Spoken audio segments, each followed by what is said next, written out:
महाआदिशक्ति वेद माता और परम पूज्य गुरुदेव के श्री चरणों में दंडवत प्रणाम करते हुए गुरु सत्ता की दिव्य उपस्थिति में आइए परिवारजनों।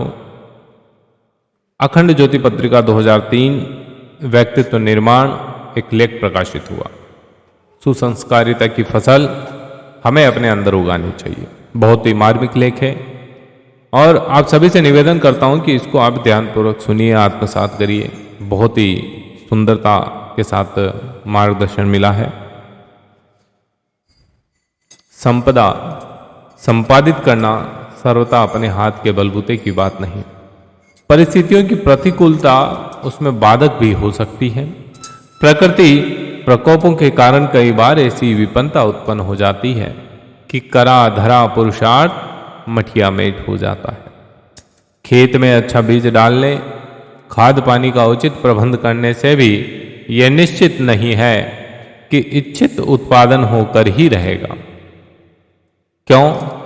हो सकता है उसमें अतिवृष्टि हो जाए, हो सकता है अनावृष्टि हो, ओले कीड़े टीडी जैसे कहीं उत्पाद उसमें खड़े हो सकते हैं। दाव लगे तो वन्य पशु पक्षी भी उसके अधिकांश भाग को हड़प सकते हैं। चोर उपज को ही नहीं, खड़ी फसल को भी तो काट सकते हैं। आंधी तूफान से भारी क्षति हो सकती है। सहायता के लिए मजदूर ना मिले, बेल बीमारी से चल बसे तो संपन्न बनने की योजना में प्रकृतिगत और मानवीय कारणों से ऐसा कुछ भी हो सकता है जिससे मंसूबे हमारे धरे के धरे रह जाएं। प्रयास के साथ परिस्थिति की अनुकूलता और साधन सहयोग की विपुलता ही भौतिक प्रगति का पथ प्रशस्त करती है, अन्यथा आकांक्षाएं धरी की धरी रह जाती। उच्च शिक्षा की प्राप्ति, ऊंचे पद पर आरूढ़ होना, प्रतियोगिताओं में सफल होना उन्नतिशील बनने के लिए आवश्यक है। इनके लिए पूरी तैयारी करने पर भी आकस्मिक रुग्णता, दुर्घटना, आवेश भरी योजना कुछ से कुछ कर सकती है। जो संजोया गया था वह उल्टा हो सकता है। यह संभव हो सकता है कि उच्च शिक्षा प्राप्त कर लेने पर उपयुक्त पद ना मिले, किसी छोटी नौकरी से संतोष करना पड़े। पहलवान भी दंगल में मात खा जाते हैं। अफसर पदावनत और निलंबित होते देखे गए। जीवन भर की कमाई को चोर चुरा सकता है। कपटी, ठग, विश्वासघात की चोट मार सकते हैं। घर के कुपात्र सदस्य ही कुसंग में पड़कर दुर्व्यसनों के शिकार बनकर उस संपदा को स्वाहा कर सकते हैं जिसके बारे में सोचा गया था जिंदगी का सहारा बनेगी और सुख सुविधाओं में कोई कमी न पड़ेगी। संपन्नता अभिष्ट तो है, पर प्रयत्नरत व्यक्ति उसका समुचित लाभ उठा सकेंगे इसकी कोई गारंटी नहीं है। बात को ध्यान से समझिएगा साथियों। इसकी तुलना में सुसंस्कारिता की फसल ऐसी है जो मात्र अपने संकल्प के बलबूते पर उगाई और पकाई जा सकती है। मन अपना है, शरीर भी अपना है, उन दोनों पर पूरी तरह अपना स्वामित्व है। इच्छा अनुसार उन्हें सिखाया, समझाया, बदला, सुधारा, मोड़ा मरोड़ा जा सकता है। इस क्षेत्र में किसी दूसरे का कोई हस्तक्षेप नहीं। यदि प्रण कर लिया जाए कि सुसंस्कारी बनकर रहेंगे तो ये प्रतिभा अपने बूते ही पूरी की जा सकती है। दूसरों की सहायता इसके लिए आवश्यक नहीं। प्रतिकूलताओं की स्थिति में थोड़ी कठिनाई तो हो सकती है, पर इतनी शक्ति किसी में नहीं जो आदर्शों के प्रति निष्ठावान को पतित पराभूत कर सके, शरीर पर आघात हो सके, साधनों को नष्ट किया जा सके। किंतु यह संभव नहीं कि व्रतशीलों को उत्कृष्टता अपनाए रहने से विरत किया जा सके। देव मानव की कथा गाथाएं इसकी साक्षी है। उन्होंने कठिन समय में भी महानता अपनाए रखी, व्यवधानों को सहते, विकट संघर्ष करते कभी नहीं थके और कभी राह नहीं बदली। आदर्शवादी दृढ़ता ऐसा संबल है कि उसे एक बार दृढ़ता पूर्वक पकड़ लिया जाए तो फिर उससे डिगा सकने की सामर्थ्य किसी में नहीं। महर्षि दधीचि, भगीरथ, राजा हरिश्चंद्र, राजा मोरध्वज, कर्ण आदि ने महानता को अक्षुण्ण बनाए रखने का निश्चय किया था। कठिनाइयां आती रही और वह उन्हें दुलारते रहे। ध्रुव, प्रहलाद जैसे बालकों के साहस भी कठिन प्रसंगों में नहीं टूटे।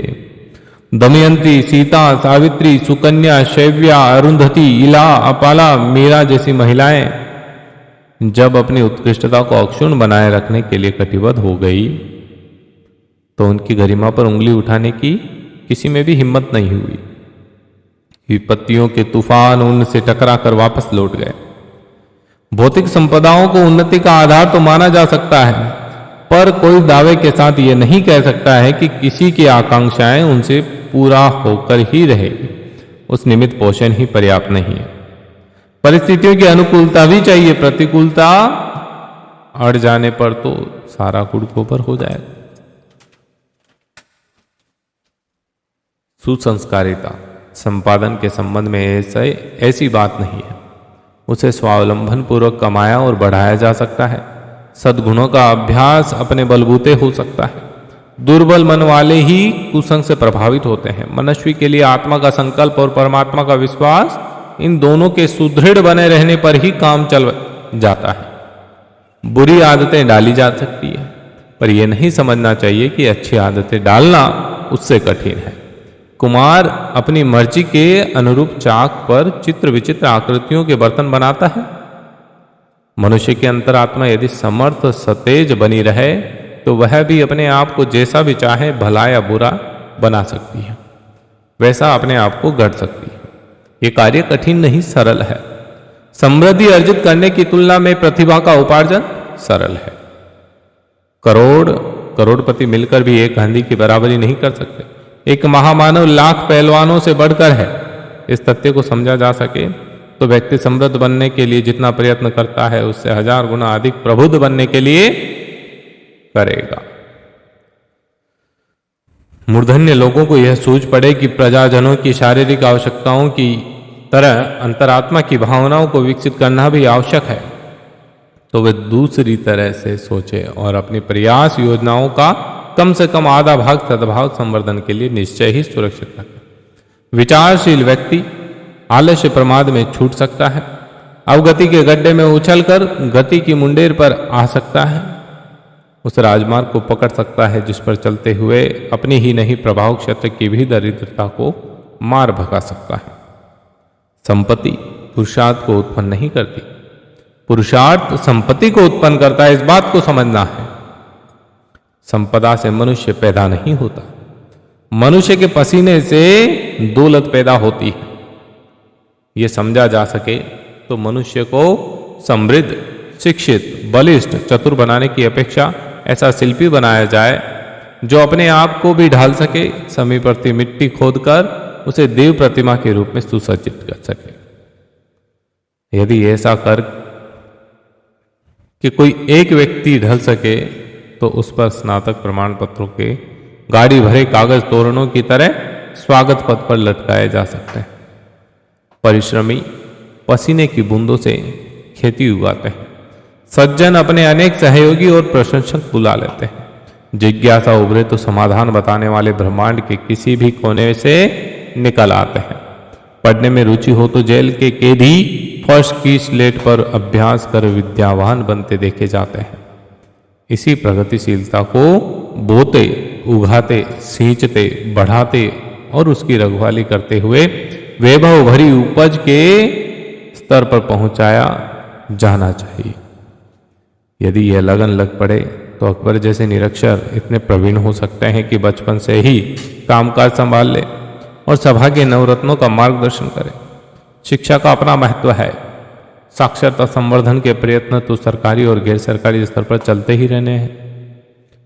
यहां कहा जा रहा है कि उस प्रजाउन्नयन की उपेक्षा नहीं होनी चाहिए जिसके आधार पर मनुष्य अपनी गरिमा को पहचानता है, जिम्मेदारी को समझता है, साहस भरे पराक्रम के आधार पर जो हस्तगत हो सकता है उसकी अनुभूति कर सके।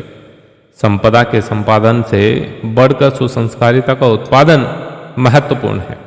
हम श्रेष्ठ बने तो सहयोग सरकार के रूप में वैभव के बादल आकर्षित होते चले जाते हैं, पर अकेला वैभव मानवीय जीवन की गरिमामय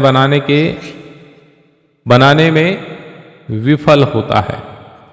हरेक को अपनी आंतरिक समृद्धि के लिए प्राणपण से प्रयत्न करना चाहिए। ये बात हमें नहीं भूलनी चाहिए।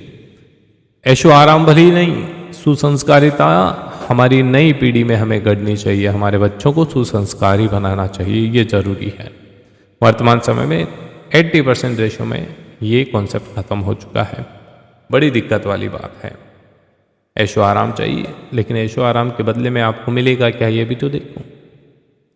एक बार इस मार्मिक चिंतन को अवश्य सुनिए, आत्मसात करिए, परिवारजनों के साथ साझा करिए, और अखंड ज्योति पत्रिका में जो लेख आते हैं उनके ऑडियो पॉडकास्ट सुनने के लिए अखंड ज्योति यूट्यूब चैनल को जरूर सब्सक्राइब करें। जय श्री राम।